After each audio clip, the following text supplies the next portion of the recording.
Hi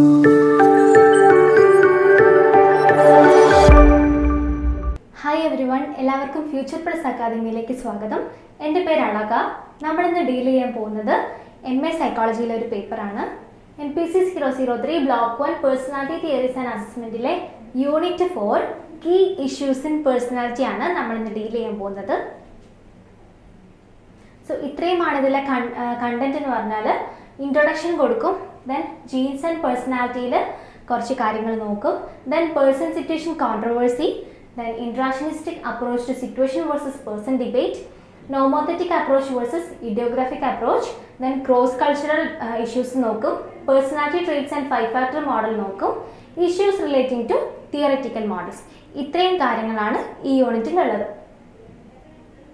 then first introduction. അപ്പോൾ നമ്മൾ പേര് കേട്ടപ്പോൾ തന്നെ കീ ഇഷ്യൂസ് ഇൻ പേഴ്സണാലിറ്റി ആണ് അല്ലേ.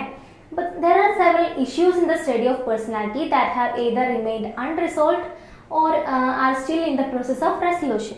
അതായത് നമ്മുടെ പേഴ്സണാലിറ്റി സ്റ്റഡിയിൽ, പേഴ്സണാലിറ്റി എന്നുള്ളൊരു ഏരിയയിൽ കുറച്ച് അൺറിസോൾവ്ഡ് ആയിട്ടുള്ള, സോൾവ് ചെയ്യപ്പെടാത്ത കുറച്ച് ഇഷ്യൂസ് ഉണ്ട്, അല്ലെങ്കിൽ still in the process of resolution, ഇപ്പോഴും റെസൊല്യൂഷൻ നടക്കുന്ന, സൊല്യൂഷൻ കണ്ടെത്താൻ നമ്മൾ ശ്രമിക്കുന്ന കുറച്ച് ഏരിയാസ് ഉണ്ട്. അതിനെക്കുറിച്ചാണ് നമ്മൾ ഇതിൽ കീ ഇഷ്യൂസ് എന്ന് പറഞ്ഞിട്ട് നമ്മൾ ഡെപ്പിക്റ്റ് ചെയ്യുക. In this unit we will discuss about major issues in personality research. Personality റിസർച്ചിൽ നമ്മൾ ഫേസ് ചെയ്യുന്ന കുറച്ച് മേജർ ഇഷ്യൂസ് ആണ് നമ്മൾ ഈ യൂണിറ്റിൽ ഡിസ്കസ് ചെയ്യാൻ പോകുന്നത്. First one, genes and personality. Nature versus nurture is probably the oldest issue in psychology. സൈക്കോളജിയിൽ തന്നെ ആദ്യം തൊട്ടേയുള്ളൊരു കീ ഇഷ്യൂ എന്ന് പറയുന്നത് എന്താണ്? ഈ ഒരു നേച്ചർ വേഴ്സസ് നർച്ചർ ഇഷ്യൂ ആണ്. Nature versus nurture is a term coined by the English Victorian polymath Francis Galton regarding the influence of heredity and environment on the development of personality.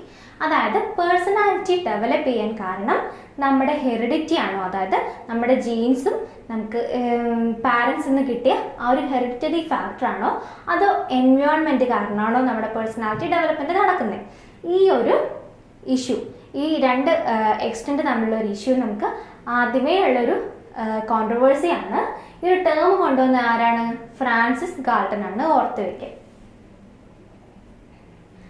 Then nature versus nurture ഡിബേറ്റിൽ an individuals inherent traits versus the personal experience that lead to individual differences in physical and behavioural traits. അതായത് inherent ആയിട്ടുള്ള traits ആണോ, അതോ അയാളുടെ personal experience ആണോ അവരുടെ particular physical അല്ലെങ്കിൽ behavioural ട്രേറ്റ്സിന് കാരണം എന്നാണ് ഇതിൽ നോക്കുന്നത്.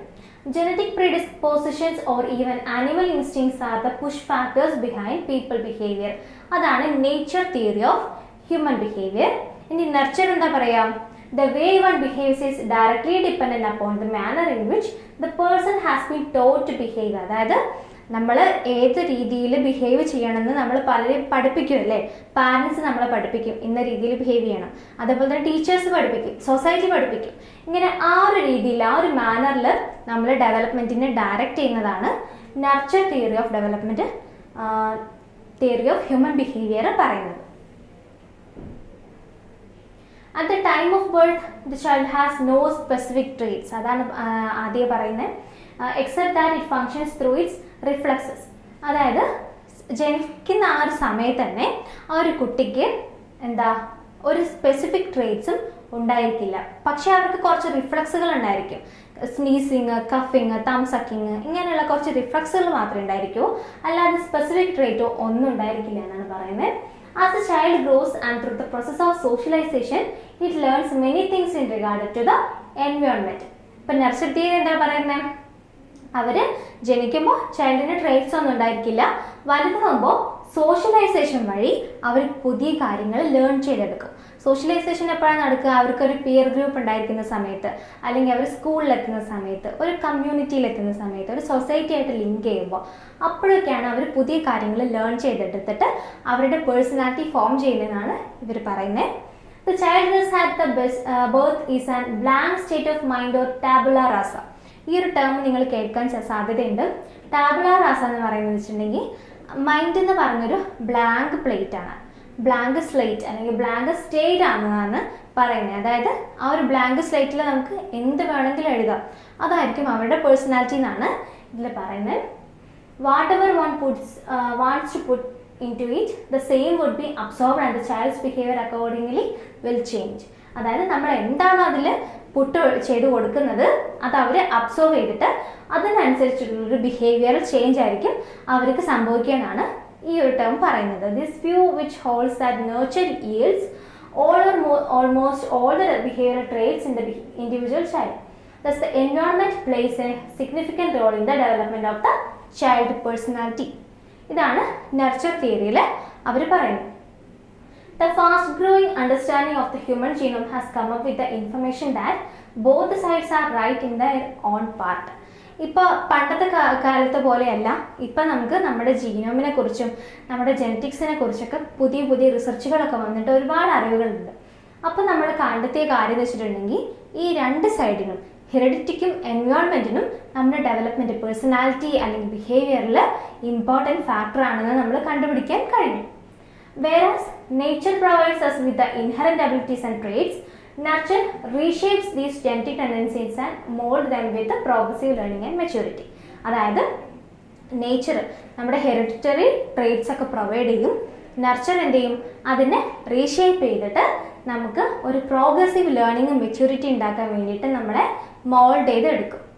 ഇതാണ് നേച്ചർ വേഴ്സസ് നർച്ചറിൻ്റെ ഒരു ഇൻട്രാക്ഷനിസം പറയുന്നത്. ഇൻട്രാക്ഷനിസം ടേം എന്ന് വെച്ചിട്ടുണ്ടെങ്കിൽ രണ്ട് കാര്യങ്ങളും ഇൻട്രാക്ട് ചെയ്യുന്ന ഒരു ടേമാണ്. This view point which agrees that both nature and nurture play crucial roles in human personality development has come to be known as interactionism.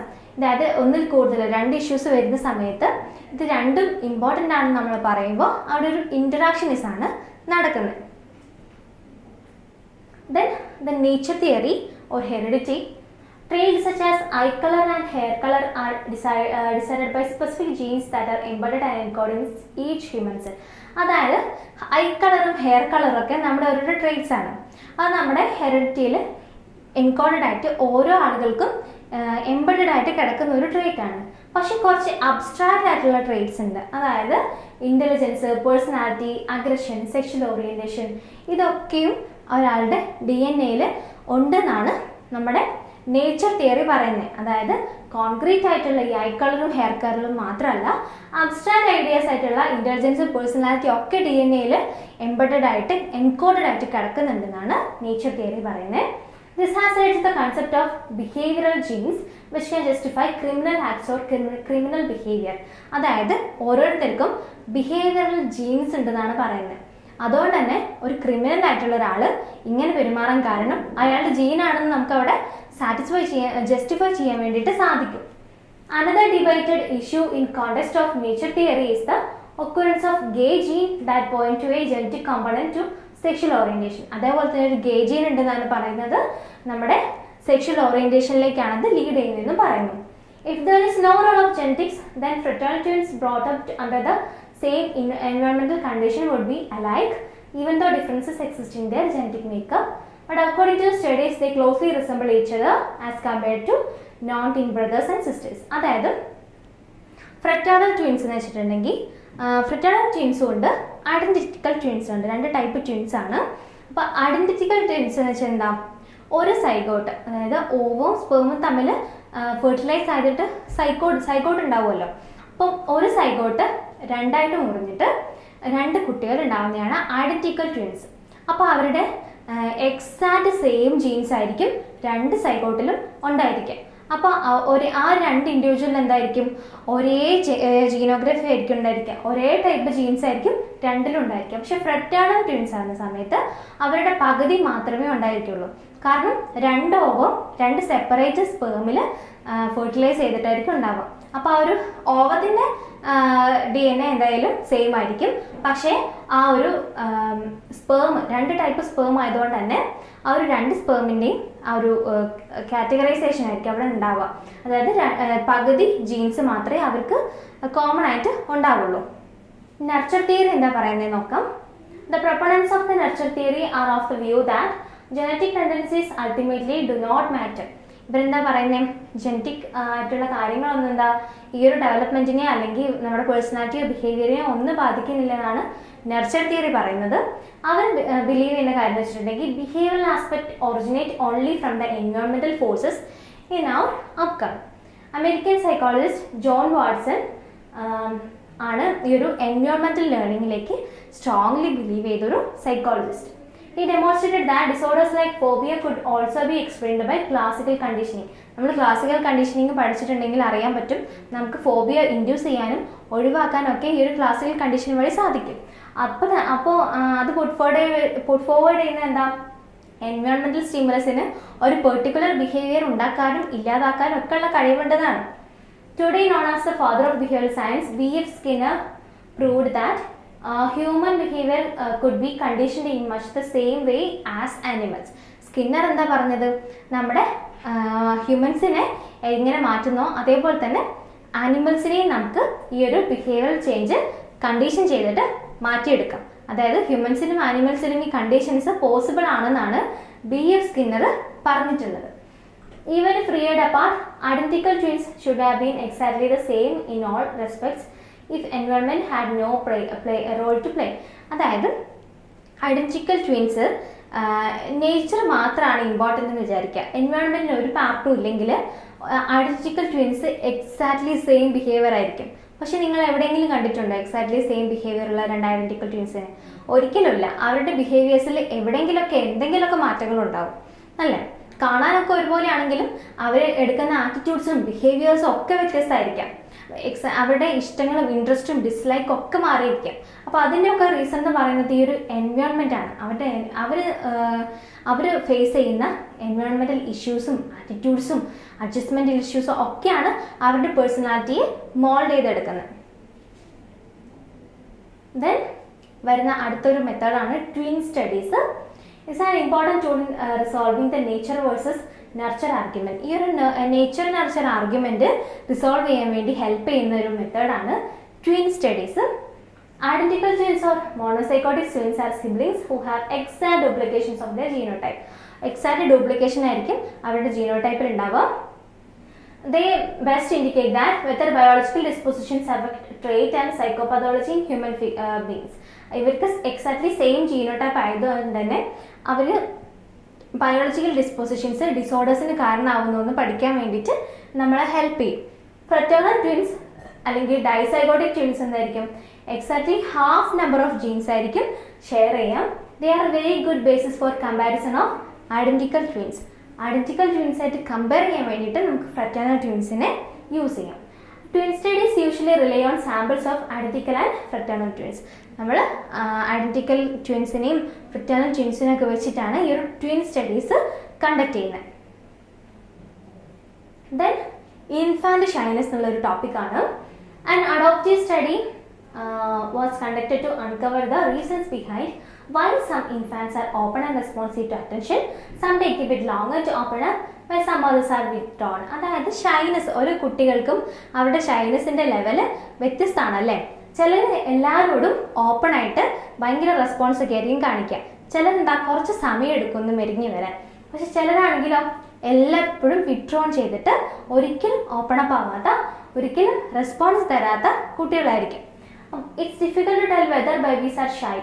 നമുക്ക് ഇവരെന്തുകൊണ്ടാണ് ഷൈ എന്ന് പറയാൻ കുറച്ച് ഡിഫിക്കൽട്ടാണ്. കാരണം because of the environment in which they are brought up as their mothers are shy or because they inherit the shyness traits from their mothers. കാരണം ചിലപ്പോൾ അമ്മമാർ ഷൈ ആയിരിക്കാം, ആ ഷൈനസ് അവർക്ക് ചിലപ്പോൾ ഇൻഹെറിറ്റ് ആയിട്ട് അവർക്ക് കിട്ടിയിട്ട് അതുകൊണ്ടായിരിക്കാം ഈ കുട്ടികൾ ഷൈനസ് കാണിക്കുന്നത്. Adoptive parents were given questionnaires that asked them to rate their infants on the measure of shyness. അപ്പോൾ ഈ ഒരു ഷൈനസ് ഹെറിഡിറ്ററി ആയിട്ട് പാസ് ചെയ്യുന്നുണ്ടോ എന്ന് അറിയാൻ വേണ്ടിയിട്ട് അഡോപ്റ്റീവ് സ്റ്റഡി നമ്മൾ നടത്തി. അതിൽ അഡോപ്റ്റീവ് പാരൻസിനും എന്ത് ചെയ്തു, ക്വസ്റ്റ്യനേഴ്സ് കൊടുത്തിട്ട് അവരുടെ ഇൻഫാൻറ്റ് ഷൈ ആണോ അല്ലയോ എന്നുള്ള കാര്യം നമ്മൾ മെഷർ ചെയ്തെടുത്തു. The results revealed that in non-adoptive families, the parents with high shyness rates also had shy infants. അതായത് അഡാപ്റ്റ് ചെയ്യാത്ത, ഒറിജിനലി മദറും കുട്ടികളായിട്ടുള്ള ആളുകൾ എന്താ ചെയ്തത്, അമ്മയ്ക്ക് ഷൈനസ് ഉണ്ടെങ്കിൽ കുട്ടികൾക്ക് ഷൈനസ് ഉണ്ട് എന്നുള്ള റിസൾട്ടാണ് കിട്ടിയത്. പക്ഷേ അഡോപ്റ്റീവ് സ്റ്റഡിയിൽ അഡോപ്ഷൻ നടത്തിയ ഫാമിലിയിൽ സ്റ്റഡി കണ്ടക്ട് ചെയ്തപ്പോൾ കുട്ടികൾക്ക് ഷൈനസ് ഉണ്ടെങ്കിൽ അവരുടെ ബയോളജിക്കൽ മദർ ഉണ്ടാവുമല്ലോ, ഇവർ അഡോപ്റ്റ് ചെയ്ത ആ ഒരു ബയോളജിക്കൽ മദർ, അപ്പോൾ ഒരു ബയോളജിക്കൽ മദറിന് ഷൈനസ് ഉണ്ടെങ്കിൽ ഈ ഒരു കുട്ടിക്കും വരുന്നുണ്ടെന്ന് കണ്ടെത്തി. ഈവൻ ഇഫ് ആ ഒരു അഡോപ്റ്റ് ചെയ്ത ഫാമിലിക്ക് അങ്ങനെ ഒരു ഷൈനസ് ഒന്നുമില്ല, നല്ല ഓപ്പൺ അപ്പ് ആയിട്ടുള്ള ഒരു ഫാമിലി ആണെങ്കിൽ കൂടി ഈ ഒരു ബയോളജിക്കൽ മദറിൽ നിന്ന് ഈ ഒരു ഷൈനസ് ഈ ഒരു കുട്ടിയിലേക്ക് വരുന്നുണ്ടെന്നാണ് ഈ ഒരു സ്റ്റഡി നമുക്ക് മനസ്സിലായത്. Evidence of the effect of a genetic link on family environment. ഇതാണ് ഈ ഒരു ഇൻഫാന്റ് ഷൈനസിൽ അഡോപ്ഷൻ സ്റ്റഡി കണ്ടെത്തിയ കാര്യം. Then antisocial personality disorder ആണ്. ഇതിലും നമുക്ക് ഈ ഹെറിഡിറ്ററി ആണോ എൻവയോൺമെന്റ് ആണോ എന്നുള്ള കാര്യത്തിന് നമുക്ക് നോക്കാൻ വേണ്ടിയിട്ടാണ് ഈ ഒരു ആന്റി സോഷ്യൽ പേഴ്സണാലിറ്റി ഡിസോർഡറിനെ നോക്കുന്നത്. To see whether children who are at risk for antisocial personality disorder develop symptoms in an adoptive family or gets protection against the disorder in such an environment. അതായത് parents anti social ആയിരിക്കുന്ന സമയത്ത് ഏതെങ്കിലും criminals ഒക്കെയാണ് അവരുടെ parents എങ്കിൽ കുട്ടികൾക്ക് ആ ഒരു trait, criminal trait, antisocial trait ഉണ്ടാവാൻ ചാൻസ് ഉണ്ടോ, അവരിപ്പോൾ അഡോപ്റ്റ് ചെയ്യുന്ന ഫാമിലിയിലെ എൻവയോൺമെൻറ്റ് നല്ലതാണെങ്കിൽ അവരത് മോൾഡ് ചെയ്ത് മാറ്റിയെടുത്ത് നല്ല കുട്ടികളായിട്ട് ഇരിക്കുമോ എന്നുള്ളതൊക്കെയാണ് ഈ ഒരു സ്റ്റഡി നോക്കുന്നത്. റിസൾട്ട് കിട്ടിയത് എന്താ? Antisocial personality disorder is more prevalent in adopted children having biological risk factor. Biologically risk factor ആയിട്ടുള്ള, അതായത് ബയോളജിക്കൽ ഫാക്ടേഴ്സിന് പാരൻസിന് ഈ ഒരു ക്രിമിനൽ ജീൻസ് ഉണ്ടെങ്കിൽ അത് കുട്ടികൾക്ക് വരുന്നതായിട്ട്, ആന്റിസോഷ്യൽ പേഴ്സണാലിറ്റി കുട്ടികൾക്ക് ഉണ്ടാകുന്നതായിട്ട് കണ്ടെത്തി. In both of the biological parents and adoptive parents come from criminal background, there is high incidence of an element of criminal tendencies in offspring. അതായത് ഇപ്പോൾ ബയോളജിക്കൽ പാരൻസും അഡോപ്റ്റീവ് പാരൻസും രണ്ടുപേരും ഒരു ക്രിമിനൽ ബാക്ക്ഗ്രൗണ്ട് ഉള്ളവരാണെങ്കിൽ അവർക്ക് എന്തായിരിക്കും high chance of getting antisocial personality disorder. അപ്പോൾ even if നല്ല care ഒക്കെ കൊടുത്ത് ആ ഒരു സ്വഭാവമൊക്കെ മാറ്റിയെടുക്കുന്ന ഒരു അഡോപ്റ്റീവ് ഫാമിലിയാണ് അവർക്ക് കിട്ടിയതെങ്കിൽ ഒരു സിഗ്നിഫിക്കൻറ്റ് ഡിഫറൻസ് അവരിലുണ്ടാവും. The interpretation of the result of adoptive studies is very difficult and valid conclusions can not be made. Genetic factors are simulated when the adoptive family environment is similar to the biological environment. അപ്പം നമുക്ക് ഈ ഒരു adoptive study കുറച്ച് limitations ഉണ്ട്. കാരണം ഈ ഒരു biological ആയിട്ടുള്ള ആ ഒരു ഒറിജിനൽ ഫാമിലിയും ഈ ഒരു അഡോപ്റ്റീവ് ഫാമിലിയും തമ്മിൽ വ്യത്യാസങ്ങളൊന്നും ഇല്ലെങ്കിൽ നമ്മൾ ചെയ്യുന്ന സ്റ്റഡി വെറുതെ ആയിരിക്കും അല്ലേ. അപ്പോൾ ഒരു എൻവയോൺമെൻറ്റിന് ആ ഒരു ഇൻഫ്ലുവൻസ് ഉണ്ടോ ഇല്ലയോ എന്നുള്ള കാര്യം നമുക്കതോടെ പഠിക്കാൻ പറ്റില്ല. ദെൻ ഫാമിലി സ്റ്റഡീസ് ആണ് അടുത്തത്. Family studies also play an important role in resolving the heredity versus environment debate. They are mainly used to identify the degree of risk of developing mental disorders by relatives and other family members. അതിനെന്താ help ചെയ്യുക? ആ ഒരു range of mental disorders ആ ഒരു വ്യക്തിക്കും അവരുടെ family മെമ്പേഴ്സിനും വരാൻ സാധ്യതയുണ്ടോ എന്ന് നോക്കും. മറ്റൊരു കാര്യം എന്താ, ആ ഒരു ഫാമിലി മെമ്പറിനുണ്ടെങ്കിൽ അത് ഇൻഹെറിറ്റ് ആയിട്ട് അടുത്ത തലമുറയിലുള്ള ആളുകൾക്ക് കിട്ടുമെന്നുള്ളത് കൂടി ഈ ഒരു ഫാമിലി സ്റ്റഡിയിലൂടെ നമുക്ക് മനസ്സിലാക്കാൻ പറ്റും. These type of studies are performed using molecular genetic studies where the DNA from the participants' blood samples is taken and the observed behavior is projected. ഇതാണ് ഫാമിലി സ്റ്റഡീസിൽ നമ്മൾ നോക്കുന്നത്. അടുത്ത ഒരു ഇഷ്യൂ ആണ് പേഴ്സൺ സിറ്റുവേഷൻ കോൺട്രവേഴ്സി. അതായത് Michel എന്ന് പറഞ്ഞിട്ടുള്ള ആള് പറഞ്ഞിരിക്കുന്നത് എന്താ, ട്രേഡ്സിന് ബിഹേവിയറിനെ പ്രെഡിക്റ്റ് ചെയ്യാൻ പറ്റില്ല എന്നുള്ളൊരു കാര്യമാണ് മിഷേൽ എന്നുള്ള ആള് പറഞ്ഞിട്ടുള്ളത്. Opposite to Michel's view, Epstein in 1983 argued that although traits do not predict single behavior, they are good at predicting aggregates of such behaviors. Epstein എന്ത് ചെയ്തു, ഈ ഒരു മിഷേലിന്റെ വ്യൂവിനെ ഓപ്പോസ് ചെയ്തിട്ട് പറഞ്ഞു, ട്രേറ്റിന് ഒരു സിംഗിൾ ബിഹേവിയറിനെ പ്രെഡിക്റ്റ് ചെയ്യാൻ പറ്റില്ലെങ്കിലും ഈ ഒരു ബിഹേവിയറിന്റെ അഗ്രിഗേറ്റ്സിനെ പ്രെഡിക്റ്റ് ചെയ്യാൻ പറ്റുന്ന ഈ ഒരു എപ്സ്റ്റീൻ പറഞ്ഞു. ബ്രോഡിയൻ എൻറിച്ച്മെന്റ് എന്താ പറഞ്ഞു നോക്കാം. Devised a hypothetical study to test whether traits are good at predicting behavior across not only in the same situation but also across different situation. ഇവർ എന്താണെന്ന് ചെയ്തിട്ടുണ്ടെന്ന് വെച്ചെങ്കിൽ ഒരു ഹൈപ്പോത്തസിസ് ആയിട്ടുള്ള ഒരു സ്റ്റഡി കണ്ടക്ട് ചെയ്തു. എന്നിട്ട് ഈ ഒരു ട്രേറ്റ് എല്ലാ സിറ്റുവേഷൻസിലും ബിഹേവിയറിനെ പ്രെഡിക്റ്റ് ചെയ്യുന്നുണ്ടോ അതോ പല പല സിറ്റുവേഷൻസിൽ അതെങ്ങനെയാണ് ബിഹേവിയറിനെ പ്രെഡിക്റ്റ് ചെയ്യുന്നതെന്നുള്ളതൊക്കെ സ്റ്റഡി ചെയ്തു. Mischel concluded that situations rather than personality traits are better predictors of behavior. Mischel എന്താ കൺക്ലൂഡ് ചെയ്തത്? പേഴ്സണാലിറ്റി ട്രേറ്റിനേക്കാളും സിറ്റുവേഷൻസ് ആണ് ഒരാളുടെ പേഴ്സണാലിറ്റിയെ അല്ലെങ്കിൽ ബിഹേവിയറിനെ പ്രെഡിക്റ്റ് ചെയ്യുന്നതെന്നാണ് മിഷേൽ കൺക്ലൂഡ് ചെയ്തിട്ടുള്ളത്. But low personality behaviour correlation do not prove that situational variables are more variable. അപ്പോൾ ഇത് പക്ഷെ എന്താ, സിറ്റുവേഷൻസ് പേഴ്സണാലിറ്റി ഇൻഡ്യൂസ് ചെയ്യും അല്ലെങ്കിൽ പ്രെഡിക്റ്റ് ചെയ്യുന്നുള്ള കാര്യം നമുക്ക് അത്ര ഉറപ്പിച്ച് പറയാൻ പറ്റുന്ന ഒരു കാര്യമല്ല. Personality is a stronger predictor of behavior across all situations, but not a stronger predictor of an individual's behavior at a specific time in a specific situation. അപ്പോൾ അയാളുടെ പേഴ്സണാലിറ്റി സിറ്റുവേഷൻ ആണ് ഇമ്പോർട്ടൻസ് എങ്കിലും പേഴ്സണാലിറ്റിക്ക് ഇമ്പോർട്ടൻസ് വരുന്ന എപ്പോഴാണ്? ഒരു single സിറ്റുവേഷനിലല്ല, മറിച്ച് ഒരു എല്ലാ സിറ്റുവേഷൻസിലും കൂടെ, അതായത് ബിഹേവിയർ അക്രോസ് ഓൾ സിറ്റുവേഷൻസ്, പല പല സിറ്റുവേഷൻസിൽ ആ ഒരു ബിഹേവിയർ എങ്ങനെ കാണിക്കുന്നു എന്നുള്ളതാണ് പേഴ്സണാലിറ്റി ഇമ്പോർട്ടൻസ് കൊടുക്കുന്നത്. പക്ഷേ ഒരു സിറ്റുവേഷൻസിൽ, ഒരു പെർട്ടിക്കുലർ ടൈമിൽ ഒരു സിറ്റുവേഷനിൽ ആ ഒരു ബിഹേവിയറിനെ പ്രെഡിക്റ്റ് ചെയ്യാൻ വേണ്ടിയിട്ട് നമ്മുടെ പേഴ്സണാലിറ്റി ഹെൽപ്പ് ചെയ്യുന്നില്ല. Personality traits are the most useful psychological tools that predict behaviour most strongly. Then behavioral consistency controversy ആണ് അടുത്തത്. The trait approach view that internal and relatively stable forces of personality exert a consistent effect on behavior. അതായത് trait എന്താണ്? ബിഹേവിയറിനെ consistent ആയിട്ട് വെക്കുന്നു എന്നാണ് നമ്മുടെ trait approaches പറയുന്നത്. Then but another view proposes that no consistent traits are reflected by an individual's response to any situation, rather traits vary according to the situation. അതായത് എല്ലാ ട്രേറ്റും ആ ട്രേറ്റ് നമ്മുടെ ബിഹേവിയറിനെ എല്ലാ സമയത്തും ഒരേപോലെ കൺസിസ്റ്റന്റ് ആയിട്ട് വെക്കുന്നില്ല, പകരം സിറ്റുവേഷൻസിനനുസരിച്ചിട്ട് മാറുന്നുണ്ടെന്നാണ് മറ്റു വ്യൂ പോയിന്റ് പറഞ്ഞിട്ടുള്ളത്. Hartshorne and May conducted a classic study on honesty in children. ഇവരെന്ത് ചെയ്തു? കുട്ടികളിൽ ഹോണസ്റ്റിയെ സ്റ്റഡി ചെയ്തു. അതെന്താ ചെയ്തതെന്ന് വെച്ചിട്ടുണ്ടെങ്കിൽ കുട്ടികൾക്ക് ചാൻസ് കൊടുത്തു. എന്തിന്? ഡിസ്ഹോണസ്റ്റ്ലി ബിഹേവ് ചെയ്യാനുള്ള ചാൻസ് കൊടുത്തു. അതിൽ വിത്തൗട്ട് ഗെറ്റിംഗ് ഡിറ്റക്റ്റഡ്, അതായത് അവരെ ആരും കണ്ടുപിടിക്കത്തൊന്നുമില്ല, അവർക്ക് ഡിസ്ഹോണസ്റ്റ് ആയിട്ട് ബിഹേവ് ചെയ്യാമെന്നുള്ളൊരു അവസരം കൊടുത്തു. അപ്പോൾ റിസൾട്ട് എന്താ കിട്ടിയെന്ന് വെച്ചിട്ടുണ്ടെങ്കിൽ children were not consistent on either of the end, അതായത് ഹോണസ്റ്റിയോ ഡിസ്ഹോണസ്റ്റിയോ അവർ കാണിച്ചില്ല, പകരം അവരെന്ത് ചെയ്തു? Behaviour specific to the situation, ആ ഒരു പെർട്ടിക്കുലർ സിറ്റുവേഷൻ എന്താണോ അതിനനുസരിച്ചിട്ടാണ് അവർ ബിഹേവ് ചെയ്തത്. Walter Mischel proposed that people can learn to make quite different response to similar stimuli as per past reinforcement provided to them. അതായത് ഒരേ സ്റ്റിമുലൈ ആണെങ്കിൽ കൂടി പല റെസ്പോൺസ് കൊടുക്കാൻ അവർക്ക് സാധിക്കും, കാരണം based on the past reinforcement. Okay, so before deciding a person's response to any specific stimuli, the perceptual and cognitive process should be taken into account. ഈ ഒരു പാസ്റ്റ് റീഇൻഫോഴ്സ്മെന്റ് ഇൻഫ്ലുവൻസ് ചെയ്യുന്നതുകൊണ്ട് തന്നെ നമ്മൾ ഒരു പേഴ്സന്റെ റെസ്പോൺസ് പ്രെഡിക്റ്റ് ചെയ്യാൻ വേണ്ടിയിട്ട് നോക്കുമ്പോൾ അയാളുടെ പെർസെപ്ഷനും കോഗ്നിറ്റീവ് ആസ്പെക്റ്റും കൂടി നമ്മൾ കണക്കിലെടുക്കണം. According to Mischel, the significance of situational variables or personality variables should be determined while conducting research in personality.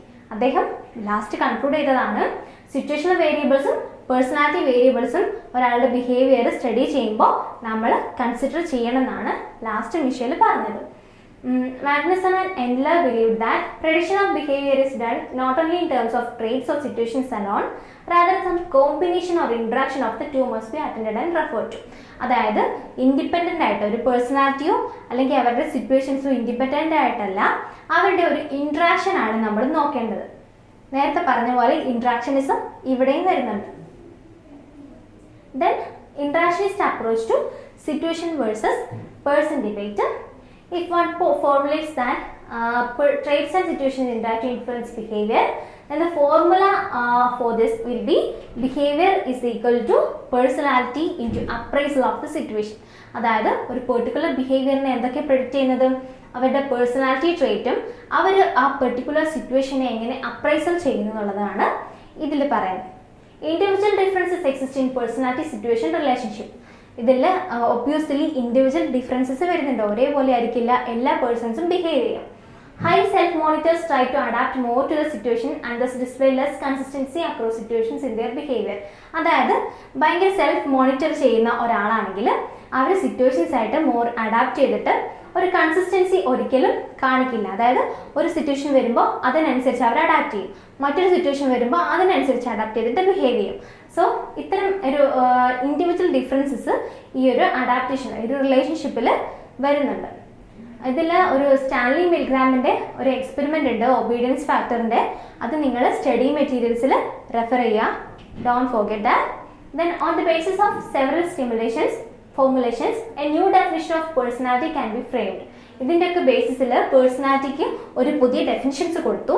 That's that personality is one's pattern of behavioral stability and change due to unique combination of having certain traits and being in certain situations. ഇതാണ് ഇതിൻ്റെ ബേസിസിൽ personality കൊടുത്തൊരു definition. Then nomothetic approach versus idiographic approach ആണ്. ഇതിൽ personality related psychological റിസർച്ചിനെ നമുക്ക് മൂന്നായിട്ട് തിരിക്കാം: nomothetic approach, idiographic approach and complementary approach. ഈ മൂന്നെണ്ണത്തിൽ രണ്ടെണ്ണമാണ് നമ്മളിപ്പോൾ ഇവിടെ ഡിസ്കസ് ചെയ്യാൻ പോകുന്നത്. ഫസ്റ്റ് വൺ നോമോത്തറ്റിക് അപ്രോച്ച് ആണ്. It is based on the tendency to see one's personality as constant, hereditary and resistant to change, whereas the influence of the environment is minimal. അതായത് ഒരാളുടെ പേഴ്സണാലിറ്റി എന്ന് പറയുന്നത് ഒരു constant ആണ്, അതിൽ എൻവയോൺമെന്റിന്റെ പങ്ക് എന്ന് പറയുന്നത് ഭയങ്കര മിനിമൽ ആണെന്നാണ് ഈ ഒരു നോമോത്തറ്റിക് അപ്രോച്ച് പറയുന്നത്. Gordon Allport identified this approach to personality testing. Gordon Allport ആണ് ഈ ഒരു നോമോത്തറ്റിക് അപ്രോച്ച് പുട്ട് ഫോർവേഡ് ചെയ്തിട്ടുള്ള ആള്. Nomothetic approach relies on quantitative research method. എപ്പോഴും ഓർത്തിരിക്കാം, നോമോത്തറ്റിക് എന്ന് പറയുന്നത് ക്വാണ്ടിറ്റേറ്റീവ് ആണ്. Such as self report questionnaires to establish universal behaviour. ഇതിൽ സെൽഫ് റിപ്പോർട്ട്സും ക്വസ്റ്റ്യനെയർസും ഒക്കെയാണ് നമ്മൾ യൂസ് ചെയ്യുക. Nomothetically derived traits were employed by Allport to describe people. ഇങ്ങനെ നോമോത്തറ്റിക്കലി ഡിറൈവ് ചെയ്ത ട്രേറ്റ്സ് ആണ് ഈ ഒരു പീപ്പിളിനെ നമ്മൾ എക്സ്പ്ലെയിൻ ചെയ്യാൻ വേണ്ടി, ഡിസ്ക്രൈബ് ചെയ്യാൻ വേണ്ടിയിട്ട് ഓൾപോർട്ട് യൂസ് ചെയ്തത്. Allport described a trait as neuropsychic structure that possesses the capacity to render many stimuli functionally equivalent. Allport കൊടുത്തൊരു ഡെഫിനിഷൻ ആണ് ട്രേറ്റിന്റെ, വായിച്ചു നോക്കുക. Allport also assumed that traits are real. Traits എന്ന് പറയുന്നത് റിയൽ ആണെന്ന് Allport പറഞ്ഞു. He formulated that traits are distinct and particular to each person and the assessment shall be done uniquely.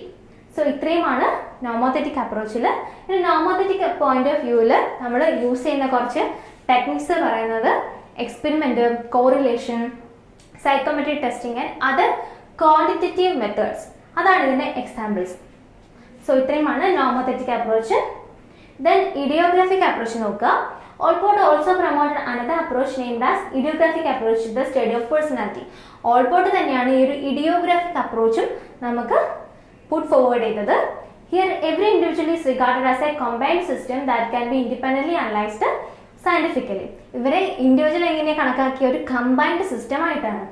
A person's traits can be put into various compartments according to their pervasiveness in an individual's personality. അതായത് ഓരോ ട്രേറ്റും ഒരു ആൾക്ക് എത്രത്തോളം pervasive ആണ് എന്ന്, pervasive വെച്ചിട്ടുണ്ടെങ്കിൽ എത്രത്തോളം അവരുടെ ഉള്ളിലേക്ക് ട്രാൻസ്ഫർ ചെയ്യപ്പെട്ടിട്ടുണ്ട് എന്നതിനനുസരിച്ചിട്ട് അവരുടെ പേഴ്സണാലിറ്റിയെ തരംതിരിച്ചു. അപ്പോൾ മോസ്റ്റ് പെർവാസീവ് ട്രേറ്റ്സിനെ അദ്ദേഹം വിളിച്ചത് എന്താണ്? കാർഡിനൽ ട്രേറ്റ്സ് ആണ്. കുറച്ചൊക്കെ പെർവാസീവ് ആയതിനെ അദ്ദേഹം വിളിച്ചു സെൻട്രൽ ഡിസ്പോസിഷൻസ് അല്ലെങ്കിൽ സെൻട്രൽ ട്രേറ്റ്സ്. ഇനി വെരി സിറ്റുവേഷണൽ സ്പെസിഫിക് ആയിട്ടുള്ള ട്രേറ്റ്സിന് എന്ത് വിളിച്ചു? സെക്കൻഡറി ഡിസ്പോസിഷൻസ് എന്നും വിളിച്ചു. Allport argued that each person possesses a unique pattern of cardinal, central and secondary trait, and to understand a person the unique pattern examination is required. അപ്പോൾ ഓരോ ആളുകൾക്കും ഈ ഒരു കാർഡിനൽ, സെൻട്രൽ, സെക്കൻഡറി ട്രേറ്റ്സ് ഒക്കെ വ്യത്യസ്തമായിരിക്കും, അതിൻ്റെ കോമ്പിനേഷൻസും വ്യത്യസ്തമായിരിക്കും. ഇപ്പോൾ ഈ ഒരു ഇഡിയോഗ്രാഫിക് അപ്രോച്ചിലുള്ള മെയിൻലി മെത്തേഡ്സ് എന്തൊക്കെയാണെന്ന് വെച്ചിട്ടുണ്ടെങ്കിൽ case studies, informal interviews, unstructured observation and other qualitative methods. അപ്പോൾ നോമോത്തറ്റിക് ക്വാണ്ടിറ്റേറ്റീവ് ആണെങ്കിൽ ഇഡിയോഗ്രാഫിക് എന്താണ്? ക്വാളിറ്റേറ്റീവ് ആണ്. ദെൻ ക്രോസ് കൾച്ചറൽ ഇഷ്യൂസ് ആണ് അടുത്ത topic. Personality and culture are linked and still their relationship cannot be comprehended well. അതായത് ഒരാളുടെ പേഴ്സണാലിറ്റിയും അയാളുടെ കൾച്ചറും തമ്മിൽ നല്ല ലിങ്ക്ഡ് ആണ്, പക്ഷേ ഇത് നമുക്കൊരിക്കലും കോംപ്രഹെൻഡ് ചെയ്യാൻ പറ്റുന്ന ഒന്നല്ല. എന്ന് വെച്ചിട്ട് കൾച്ചർ എന്ന് പറയുന്നത് ഒരു ഡിറ്റർമിനർ ഓഫ് പേഴ്സണാലിറ്റി എന്ന് നമുക്ക് പറയാൻ പറ്റില്ല. Factors such as personal achievement, egalitarian relationship, role flexibility, team and familial connections etcetera are used to describe personality traits and differences between individuals of various cultures. അപ്പോൾ പല കൾച്ചേഴ്സിലുള്ള ഇൻഡിവിജ്വൽസിൻ്റെ പേഴ്സണാലിറ്റിയെ നമ്മൾ ഡിസ്ക്രൈബ് ചെയ്യാൻ വേണ്ടിയിട്ട് ഇത്തരം കാര്യങ്ങളൊക്കെ നമ്മൾ നോക്കും. അവരുടെ പേഴ്സണൽ അച്ചീവ്മെൻറ്റിനെ കുറിച്ച്, പിന്നെ ഈഗാലിറ്റേറിയൻ റിലേഷൻഷിപ്പ്, അതായത് ഈക്വാലിറ്റി, എല്ലാവർക്കും ഈക്വാലിറ്റി കൊടുക്കുന്ന ഒരു റിലേഷൻഷിപ്പ്, അതേപോലെ തന്നെ റോൾ ഫ്ലെക്സിബിലിറ്റി, പിന്നെ ടീം ആൻഡ് ഫാമിലി കണക്ഷൻസ്, ഇതൊക്കെ നമുക്ക് ഡിസ്ക്രൈബ് ചെയ്യാൻ വേണ്ടിയിട്ട് ഹെൽപ്ഫുൾ ആണ്. Framework of individualism versus collectivism. Individualism എന്ന് വെച്ചിട്ടുണ്ടെങ്കിൽ ഇമ്പോർട്ടൻസ് ഇൻഡിവിജ്വലിനായിരിക്കും, കളക്റ്റിവിസം എന്ന് വെച്ചാലോ ഇമ്പോർട്ടൻസ് ഗ്രൂപ്പിനായിരിക്കും. ഇപ്പോൾ ഇൻഡിവിജ്വലിസ്റ്റിക് കൾച്ചറും ഉണ്ട്, കളക്റ്റിവിസ്റ്റിക് കൾച്ചറും ഉണ്ട്. നമ്മുടെതൊക്കെ ഒരു കളക്റ്റിവിറ്റിസ്റ്റ് കൾച്ചറാണ് ഇന്ത്യൻസിൻ്റെത്. പക്ഷേ വെസ്റ്റേൺസ് ഒക്കെയോ ഇൻഡിവിജ്വലിസ്റ്റിക് കൾച്ചേഴ്സ് ആണ്. Used to describe personality characteristics, traits and habits generating from within culture where certain individualistic or collectivistic traits occur.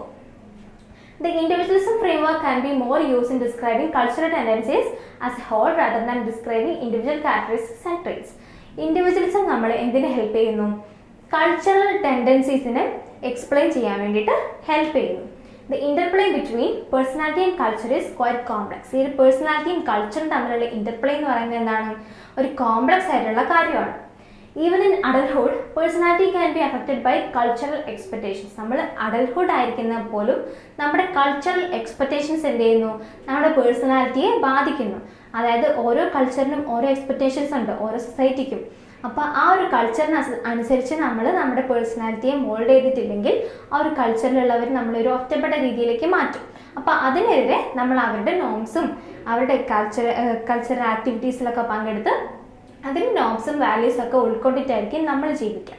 So personality and culture have A relationship that quite complex. Okay, then personality traits and 5-factor model. 5-factor model നമ്മൾ പഠിച്ചതല്ലേ പേഴ്സണാലിറ്റിയിൽ. അതിൽ മക്രൈൻ കോസ്റ്റിയാണ് കൊണ്ടുവന്നത്.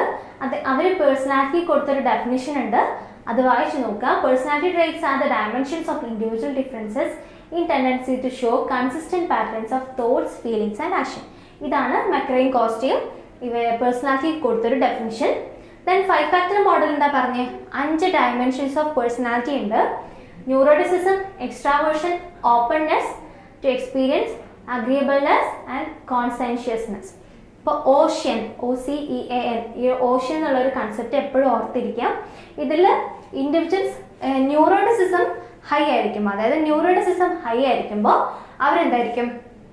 Anxious ആയിരിക്കും, irritability ആയിരിക്കും, low at emotional end, low ആയി അവരുടെ emotional എൻഡൊക്കെ എന്തായിരിക്കും? Low ആയിരിക്കും. പക്ഷെ നേരെ ന്യൂറോട്ടിസിസം കുറവാണെങ്കിലോ അവർ ഇമോഷണലി സ്റ്റേബിൾ ആയിരിക്കും. ദെൻ ഇമോഷണലി സ്റ്റേബിൾ ആയിരിക്കും, കാം ആയിരിക്കും. ദെൻ എക്സ്ട്രാവേർഷൻ നോക്കുകയാണെങ്കിൽ എക്സ്ട്രാവേർട്ടഡ് പീപ്പിൾസ് എന്തായിരിക്കും? സോഷ്യബിൾ ആയിരിക്കും, ചെയർഫുൾ ആയിരിക്കും, ഔട്ട് ഗ്രോയിങ് ആയിരിക്കും. നേരെ മറിച്ച് ഇൻട്രോവേർഷൻ ആവുന്ന സമയത്തോ അവർ ഭയങ്കര ഷൈ ആയിട്ട്, സോബറായിട്ട്, ഒറ്റയ്ക്കിരിക്കുന്ന പ്രകൃതക്കാരായിരിക്കും. ദെൻ ഓപ്പൺനെസ് കൂടുതലുള്ളവർ എന്തായിരിക്കും? ക്യൂരിയസ് ആയിരിക്കും. പക്ഷേ ക്ലോസ്ഡ് ആയിട്ടുള്ള ആളുകളോ റൺ ബൈ കൺവെൻഷൻസ് വഴി, കൺവെൻഷൻസിനൊക്കെ ബേസ് ചെയ്തിട്ട് പഴയ രീതിയിൽ തന്നെ പഠിച്ചു പോയാൽ മതി, അങ്ങനെ ക്യൂരിയോസിറ്റി ഇല്ലാത്തവരായിരിക്കും ക്ലോസ്ഡ് ആയിട്ടുള്ള ആൾക്കാർ. ദെൻ അഗ്രേബിൾ പീപ്പിൾ എന്തായിരിക്കും? കമ്പാഷനേറ്റ് ആയിരിക്കും, മോഡസ്റ്റ് ആയിരിക്കും. Then consciousness are mainly driven by punctuality and purposefulness. കോൺസെൻഷ്യസിന് എന്തായിരിക്കും? പങ്ക്ച്വാലിറ്റിയും അതേപോലെ തന്നെ പർപ്പസ്ഫുൾനെസ് ഒക്കെ കൂടുതലായിരിക്കും. The most widely used measure of the 5-factor model is the NEO-PIR. ഇതാണ് most widely used measure of 5-factor model, NEO-PIR by McCran-Costen. It has 13 specific traits, 6 for each of the 5-factor. ഓരോ ഫാക്ടറിലും 5 trait കൊടുത്തിട്ട് total 30 traits ആണ് ഈ ഒരു NEO-PIR measure ചെയ്യുന്നത്. Then 5-factor model across culture. ഓരോ കൾച്ചറിലും എങ്ങനെയാണ് ഈ ഒരു 5-factor മോഡലിന് നമുക്ക് നോക്കാം. Personality factors in trait adjectives from different languages have been examined with the lexical studies and mixed results have surfaced from these studies which show that E, A and C factors almost always appear but N and O disappear from the picture sometimes. അതായത് പല കൾച്ചറിലും studies conduct ചെയ്ത സമയത്ത് എക്സ്ട്രാവേർഷനും അഗ്രേബിൾനെസ്സും കോൺസെൻഷ്യസും ഒക്കെ almost always appear ആയിരുന്നു. പക്ഷേ ഈ ന്യൂറോട്ടിസിസവും ഓപ്പൺനെസ്സും ഒക്കെ എന്താണ്, അവിടെ നമുക്ക് കാണാൻ സാധിച്ചില്ല. ഇത് ആ ഒരു ഫാക്ടർ അവിടെ ഇല്ലാത്തത് കൊണ്ടാണോ അതോ നമ്മുടെ അഡ്ജക്റ്റീവ്സ് അതിനെ മിസ് ചെയ്തതാണോ എന്നൊന്നും അറിയില്ല. അതുകൊണ്ട് തന്നെ ഇത് കമ്പയർ ചെയ്യുന്ന സമയത്ത് ഒരു ഗ്രേറ്റ് കോഷൻ റിക്വയർഡ് ആണ്. Personality traits are expressed differently in different cultures and a single set of questionnaire items does not suffice in every culture. അതായത് പേഴ്സണാലിറ്റി ട്രേറ്റ്സും ഓരോ ഡിഫറെൻറ്റ് കൾച്ചേഴ്സിലും പല രീതിയിലാണ് എക്സ്പ്രസ് ചെയ്യപ്പെടുന്നത്. അതുകൊണ്ട് തന്നെ ഇത്തരം ഒരു സിംഗിൾ സെറ്റ് ഓഫ് ക്വസ്റ്റ്യനേഴ്സിന് അതിനെ മെഷർ ചെയ്യാൻ പറ്റിയെന്ന് വരില്ല, ലിമിറ്റേഷൻസ് ഉണ്ട്. Then issues relating to theoretical models. നമുക്ക് ഒരുപാട് തിയററ്റിക്കൽ മോഡൽസ് വന്നിട്ടുണ്ടല്ലേ പേഴ്സണാലിറ്റിയിൽ. നമുക്ക് കുറേ തിയറീസ് പഠിച്ചു കഴിഞ്ഞ ചാപ്റ്ററിലൊക്കെ. സൈക്കോഅനലിറ്റിക് തിയറി എന്താ പറഞ്ഞത്? Personality taking intrapsychic and conscious unconscious mind in to account. അപ്പോൾ സൈക്കോഅനലിറ്റിക് തിയറി എന്താ പറഞ്ഞത്? അവർ കോൺഷ്യസ്നെസ്സിനെ കുറിച്ചും അൺകോൺഷ്യസിനെ കുറിച്ചും ഇൻട്രാസൈക്കിക് കാര്യങ്ങളെ കുറിച്ചൊക്കെയാണ് ഡിസ്ക്രൈബ് ചെയ്തത്. ബിഹേവിയറിസ്റ്റിക് മോഡൽ എന്താ പറഞ്ഞത്? They totally rejected the in the psychodynamic theory and emphasized the role of learning and environment in the shaping and development of personality. Personality development in learning അതേപോലെ തന്നെ എൻവയോൺമെന്റിനും വലിയ പങ്കുണ്ടെന്നാണ് behaviouristic theory പറഞ്ഞത്. ഹ്യൂമനിസ്റ്റിക്സോ വേറെ നേരെ തിരിച്ച് പിന്നെ ഇതിനേക്കാളൊക്കെ വ്യത്യസ്തമായിട്ടുള്ളൊരു തിയറിയാണ് ഹ്യൂമനിസ്റ്റിക് മോഡൽ കൊണ്ടുവന്നത്. അതായത് ഹ്യൂമൻസിനെ കുറച്ചുകൂടി പോസിറ്റീവായിട്ട് കാണാൻ തുടങ്ങി. അൺകണ്ടീഷണൽ പോസിറ്റീവ് റിഗാർഡിനെ കുറിച്ചും ഫുള്ളി ഫങ്ഷനിങ് പേഴ്സണാലിറ്റിയെ കുറിച്ചൊക്കെ ഈ ഒരു ഹ്യൂമനിസ്റ്റിക് മോഡൽ കൊണ്ടുവന്നു. It is true that every model seems to be correct from its own perspective, but when we consider the other models many of the features become redundant, irrelevant and may be invalid. അതായത് ഓരോ theory നോക്കുന്ന സമയത്തും മറ്റ് തിയറിയായിട്ട് compare ചെയ്യുന്ന സമയത്ത് അതിന് കുറച്ച് limitations ഒക്കെ നമുക്ക് കാണാൻ പറ്റും. There is a need of an eclectic model which incorporates the features of various models in to it and it aids in shaping the personality. അതുകൊണ്ട് തന്നെ ഈ ഒരു തിയറീസിൽ നിന്നൊക്കെ വേണ്ട കാര്യങ്ങൾ മാത്രം സെലക്ട് ചെയ്തിട്ട് നമുക്കൊരു എക്ലറ്റിക് മോഡലിൻ്റെ ആവശ്യമുണ്ട് പേഴ്സണാലിറ്റിയെ ഫുള്ളി ആയിട്ട് ഡിഫൈൻ ചെയ്യാൻ വേണ്ടിയിട്ട്. ദെൻ മറ്റ് ചില ഇഷ്യൂസ് ആണ്, ഇതിലൊന്നും പെടാത്ത ബാക്കിയുള്ള കുറച്ച് ഇഷ്യൂസ് ആണ്. കുഞ്ഞു കുഞ്ഞു ഡെഫിനിഷൻസ് ആയിട്ടേ നമുക്ക് നോക്കാനുള്ളൂ. First one, free will versus determinism. അതായത് നമ്മുടെ ബിഹേവിയേഴ്സ് ഒരു ഫ്രീഡം ഇൻട്രിൻസിക് ആയിട്ടാണോ നടക്കുന്നത് അതോ എന്തെങ്കിലും ഡിറ്റർമിനിസം അതിനുണ്ടോ, അൾട്ടിമേറ്റ്ലി ഡിറ്റർമൈൻ ചെയ്യുന്ന ഫോഴ്സസ് അവിടെ ഉണ്ടോ എന്നുള്ളതാണ് ഫ്രീ വിൽ വേഴ്സസ് ഡിറ്റർമിനിസം. അടുത്തത് uniqueness versus universality. Implies that whether each person is unique in his own existence or is driven by some universal behavioral pattern. അതായത് ഓരോ പേഴ്സണും യുണീക്ക് ആണോ അത് അവിടെ ഒരു യൂണിവേഴ്സിൻ്റെ മൊത്തമായിട്ടൊരു ബിഹേവിയർ പാറ്റേൺ ഉണ്ടോ എന്നുള്ളതാണ് അടുത്ത ഇഷ്യൂ. ഇനി മൂന്നാമത്തെ ഇഷ്യൂ നോക്കുകയാണെങ്കിൽ ഫിസിയോളജിക്കൽ വേഴ്സസ് പർപ്പസീവ് മോട്ടിവേഷൻ. അതായത് ഫിസിയോളജിക്കൽ ആയിട്ടുള്ള നീഡ്സ് ആയിട്ടുള്ള ഹങ്കർ, തേഴ്സ്റ്റ് അങ്ങനത്തെ കാര്യങ്ങൾ നമ്മളെ പുഷ് ചെയ്യാണോ അതോ നമ്മുടെ ഗോള്, പർപ്പസ്, പിന്നെ വാല്യൂസ്, പ്രിൻസിപ്പിൾസ് ഒക്കെ നമ്മൾ പുള്ള് ചെയ്യാണോ എന്നുള്ളൊരു രണ്ട് ഇഷ്യൂ. അതാണ് physiological versus purposive motivation. Then അടുത്തൊരു ഇഷ്യൂ ആണ് conscious versus unconscious motivation.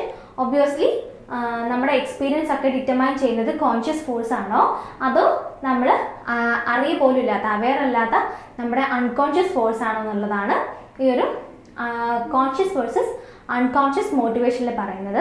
Then അടുത്തത് വരുന്നത് stage versus non stage theories of development. അതായത് it's an extension of the nature of the issues that whether or not we all pass through predetermined stage of development like fetal childhood, puberty, adulthood, senescence, controlled basically by genetics. അതായത് നമുക്ക് ഇങ്ങനെ സ്റ്റേജുകളായിട്ട് തിരിക്കുന്ന ഒരു pre determined ആയിട്ടുള്ള stage of development ഉണ്ടോ അത് non stage ആയിട്ട് continuous ആയിട്ടുള്ള ഒരു സാധനമാണോ ഈ ഡെവലപ്മെന്റ് എന്നാണ് ഇവിടെ നോക്കുന്ന ഇഷ്യൂസ്. അടുത്തത് cultural determinism versus cultural transcendence. ഡിറ്റർമിനിസവും ട്രാൻസെൻഡൻസും. To what extent our personality is molded by our culture is the issue here. If not determined the culture, our transcendence is some other kind of determinism. Culture determine ചെയ്യുന്നില്ലെങ്കിൽ നമ്മുടെ transcendence അത് determine ചെയ്യുന്നുണ്ടോ എന്നുള്ളതാണ് ആ ഒരു issue. Then അടുത്തതാണ് early versus late personality formation. This issue dealt with our personality characteristics are established in early childhood or it is quite flexible in adulthood. അതായത് നമ്മുടെ പേഴ്സണാലിറ്റി ഡെവലപ്പ് ചെയ്യുന്നത് ചൈൽഡ്ഹുഡിലാണോ അതോ അഡൽട്ട്ഹുഡിലാണോ അത് മോർ ഫ്ലെക്സിബിൾ എന്നാണ്. The question related to the issue of genetics, external determination, etc. Here the major limitation resolution is the confusion in defining personality characteristics. ഇനി അടുത്തൊരു issue ആണ് optimism versus pessimism. Whether humans are basically good or bad is a central issue here. അതായത് persons are basically good എന്ന് പറയുന്നത് optimism, basically bad എന്ന് പറയുന്നത് pessimism ആണ്. The attitude determines what we see when we look at humanity. നമ്മൾ optimistic ആണോ pessimistic ആണോ എന്നുള്ളത് നമ്മൾ എന്താണോ നമ്മൾ നോക്കിക്കാണുന്നത് അതായിരിക്കും നമ്മുടെ ആറ്റിറ്റ്യൂഡ് എന്നുള്ളതാണ് ഇവിടെ പറയുന്നത്. Then ഇത്രയേ ഉള്ളൂ നമ്മുടെ ഈ chapter. To sum up, it can be said that issues in personality consider classic and more recent issues that are fundamental to the field of personality psychology. Classical more recent ആയിട്ടുള്ള issues നമ്മൾ നോക്കി. However, various theorists have contributed to our understanding of personality, but there is varying viewpoints have led to various controversies that are still posing a challenge to the areas of personality. These issues need a timely resolution so that the research in personality could be more refined and stable and the core areas would be dealt with more precision and flawlessly. അപ്പോൾ ഈ issues ഒക്കെ solve ചെയ്ത ശേഷം മാത്രമേ നമുക്കൊരു പേഴ്സണാലിറ്റിയെ കുറിച്ചൊരു defined ആയിട്ടുള്ളൊരു idea നമുക്ക് കിട്ടുള്ളൂ. അപ്പോൾ ഇത്രയുമാണ് നമ്മുടെ ചാപ്റ്റർ. എല്ലാവർക്കും എല്ലാം മനസ്സിലായെന്ന് വിചാരിക്കുന്നു. Thank you.